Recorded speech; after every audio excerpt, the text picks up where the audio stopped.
నేనే ముఖ్యమంత్రి, బాబాయ్ హత్య, వివేకానంద రెడ్డి. నిద్రలేశాను, న్యూస్ వచ్చింది సాక్షిలో, వివేకానంద రెడ్డి గారు చనిపోయారు. ఇమ్మీడియట్గా నేను బాధపడ్డా, ఒక మంచి వ్యక్తి చనిపోయాడు అనే బాధ కలిగింది. నా పక్కన ఐజీ ఇంటెలిజెన్స్ ఉన్నాడు, డీజీపీ ఉన్నాడు, సీఎంఓ ఉంది, ఎమ్మెల్యేలు ఉన్నారు, ఎంపీలు ఉన్నారు, మంత్రులు ఉన్నారు, హోమ్ మినిస్టర్ ఉన్నారు.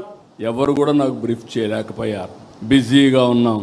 ఆయన కూతురు ఆ రోజు అడిగింది, ఇది కేస్ స్టడీ మాత్రం మీకు అందరికీ. కూతురు అడిగింది, నాకు అనుమానం ఉంది, ముందు పోస్ట్ మార్టం చేయాలంటే అప్పుడు పోస్ట్ మార్టానికి పంపించాం. పోలీసుల్ని పెట్టుకొని సాక్ష్యాలు తారుమారు చేశారంటే, సాక్ష్యాలు లేకుండా చేశారంటే ఎలాంటి వాళ్ళో మీరు గుర్తుపెట్టుకోవాలి.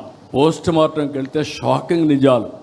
గొడ్డలతో తలంతా ఇచ్చేసి మొత్తం రక్తం వచ్చి కుట్లేసి అంత్యక్రియలు పంపించే పరిస్థితికి వచ్చారు.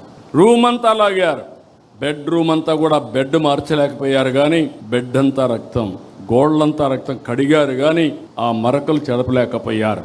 అక్కడి నుంచి సాయంత్రం డ్రామా మారిపోయింది. ఆ డ్రామాను మీరు చూసే సాయంత్రానికి నా తండ్రి చనిపోయాడు, ఆ రోజు చంపేశారు. ఇప్పుడు ఒకే దిక్కు, పెద్ద దిక్కు మా చిన్నాన్న, ఆయన్ని కూడా చంపేశారు. పెద్ద దిక్కు కోల్పోయాను. వాళ్ళ చెల్లెలు నమ్మింది. మీరు గుర్తుపెట్టుకోవాలి, it is not that easy. ఇలాంటి ఓసిడి జబ్బుండే వాళ్ళు ఏం చేస్తారనే దానికి ఇది ఒక ఉదాహరణ మాత్రం.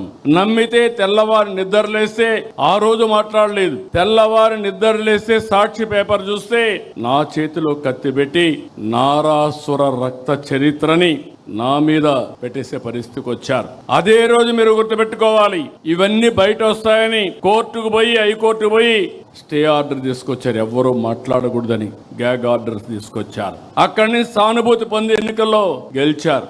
గెలిచిన తర్వాత వాళ్ళ చెల్లి అడిగితే మరిచిపోమన్నారు. అక్కడి నుంచి ఆ అమ్మాయి రోడ్డు మీద పడి ఇప్పటికి కూడా పోరాడుతూ ఉంది.